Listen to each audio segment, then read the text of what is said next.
Hi guys, hello. Welcome sa atong programa nga atong pangalan og Chicken Talk. Rosaluna Game Farm Chicken Talk. Pero atong binisayon na lang. Ang kanang Chicken Talk atong binisayon. Manok Talk. So, welcome sa Manok Talk.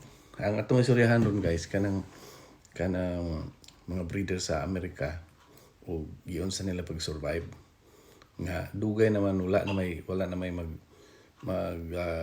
sabong diri, illegal man ang sabong, but grabe daghan ang breeder sa Amerika ron. Daghang mga mayong breeder, mga karaan na apa buhi pa sila. Ang ilan ng mga anak mo nagduma pero buhi pa sila. Naibag ko namatay si Gary Gilliam, pero nanay nagsunod na iyang anak po siguro anak. So okay, karon magiusa nila pag-survive. Daghan sila og mga kliyente, mga daghang palit. Ang mamalitay gyud nila guys gikan sa number 1 Philippines, and Mexico, and then Vietnam. So ang nagkalahian sa mamalitay between Philippines, Vietnam ug Mexico, ang mga Pilipino mostly pamalit yun na nila. Ang pamaliton yung kanang kasagaran trio mga pure. Kaya ang rasuna na kita i-breed nato mga maita nga breeder. So ang atong pamaliton kadto mga pure nila nga gipang breed nila. Aron makakuha ta og pure, mapoy atong i-breed, mapoy atong igamiton dito sa Pilipinas. Pero basically inigabot na dito sa Pilipinas, ato po na siyang i-crossbreed. Kay hadlok man ta mo paaway og purebred, kay muna lang gisulti nga kanang naay purebred lisod kayo, kay ang Baygor niya hinay. So mo nay ang style sa Pilipino, mostly gyud na sa mga Pilipino. Gamay ra ko nakita ang mga Pilipino nga kanang nagpa-ship og mga crosses. Kay kasagaran gyud breed gyud. Pero naa gyapon mga wise, mga bright. Ang mga Meksikano dili kay sila sa pure. Dili sila ana. Kay dili sila pod ganahan kay mo breed. Naay mo breed na gyapon, pero mas daghan ang ilang paliton kanang mga crosses.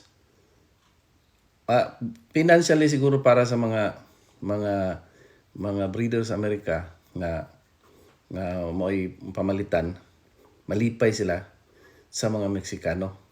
Kay grabe sila mamalit. Between 200-300 ka mga manok ang paliton nila pasip sa Mexico. Pero dili na mga pure, pulos na sila mga ready to fight, mga crosses na. Kay hilig kay sila og buwang, hilig kay sila og sabong. And maybe wala sila panahon to breed, or maybe they just don't like breeding it because dugay mag-breed, magkuha kag pure niya, yung pang paanak ko ng pure unya, og di ka gusto nga mo fight sa mga pure, di syempre ang mahitabo mo breed na pag sunod na pud katuig, ug ingon ana mga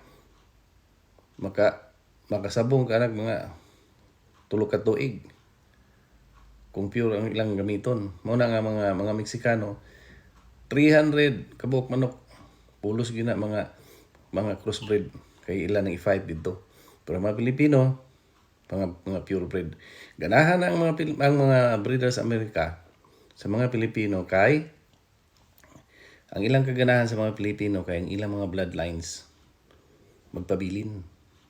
Kay mga Pilipino may mo breed, i-keep nila ang family, ang ilang napalit nga family, ma-keep nila from the breeder. So ug mahitabo atong mga breeders nila nga akong nabasahan, pananglit ni si Mel Sims, si Mel Sims na siya amigong Pilipino bitaw diha sa ato. Karon nahutdan siya siyang mga manok nahutdan siya sa iyang mga breeding line kay wa niya mabantay na hurot niya baligya. So gusto siyang mag-breed og balik, murag galisod siya. Keep quiet. Ini akong iro ay malito kayo. Kadungog og kuan. Nya karon di ang iyang gibuhat ni ngadto sa ning contact siya siyang amigo nga Pilipino. Nakuha niya ang bloodline. Kay so that's why nabalik niya yung bloodline ni Mil Sims. Ang iyang mismong bloodline nakuha niya balik. Kana mo na ganahan sila sa mga Pilipino pod kay makip nato ang bloodline. Ang Meksikano ganahan sa Meksikano kay daghan og paliton. Ang mga Vietnamese the same kay grabe pod sila ka mga kuan ka sa bungiro. Muna sila. Unya muna nga daghan kay breeder sa Amerika ay grabe. Magkaingon ka nga unsahan na nila pag kabuhi ani nga ang gasto ani ang naghanang manok. Pero may problema, daghan kayong mamalit karon, especially nga ang broker karon, ang shipper karon, mayo pud kayo si Daniel. Daghan kay sa amigo sa mga Pilipino. Sige siya ganha sa Pilipinas. May yung mga broker, may nga shipper. Mao nga daghan kayong mamalit, daghan kayong maka-avail na og mga gikan diri sa Amerika. Kining atong mga manok diri gikan kini diri tanan.